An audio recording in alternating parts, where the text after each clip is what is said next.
provocative new play made its world premiere in Washington recently. Eclipsed has audiences talking about its portrayal of African women caught in the middle of civil war in Liberia.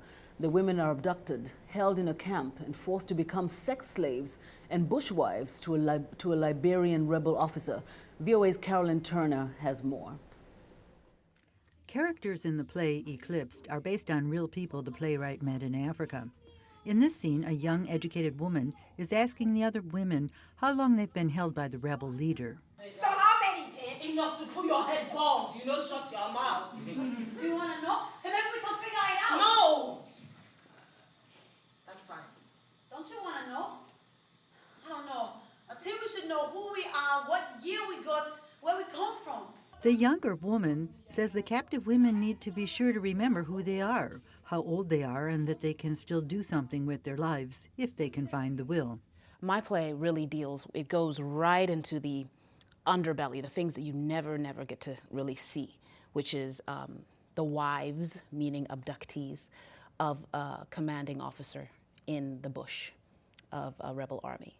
So really the play is set in the compound of the wives of a rebel officer.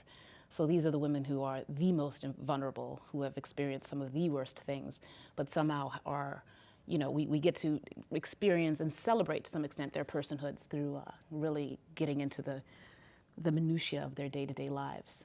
Award-winning playwright Danai Gurira was born in the U.S. to Zimbabwean parents and raised in Zimbabwe. She has acted in film and off-Broadway productions. Her play, Eclipsed, takes on a strange comic edge as the characters compete with each other to be the favorite of their abductor. I need new wig too. And you do. That thing more nappy than your head. No, it's not. It still makes me look like Janet Jackson. In another very different scene, an older woman returns to the camp.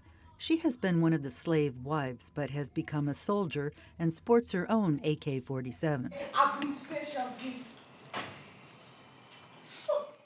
Is that right? That's so good, though. We haven't had rice in a long time. Yay. But if you want me to thank you, it's not happening. I know why you get I me. don't worry about that. Just cooking for us. Well, Danai Gurira says she hopes her play nurtures global citizenship. Because I think one of the things that concerns me as a member of both the Western world and the African world is that disconnect that I feel comes from the more privileged world towards the African world, and a sense of the other. And my desire as an artist is just to eliminate the other. If it's only for an hour and a half or 2 hours, however long my play is, so be it. But just to really create connections. The characters in Eclipsed search for a different destiny when the fog of the battle lifts. The play makes a statement about the impact of war and the resilience of African women who forge a vision of the future even in the face of cruel circumstances. Carolyn, VOA News.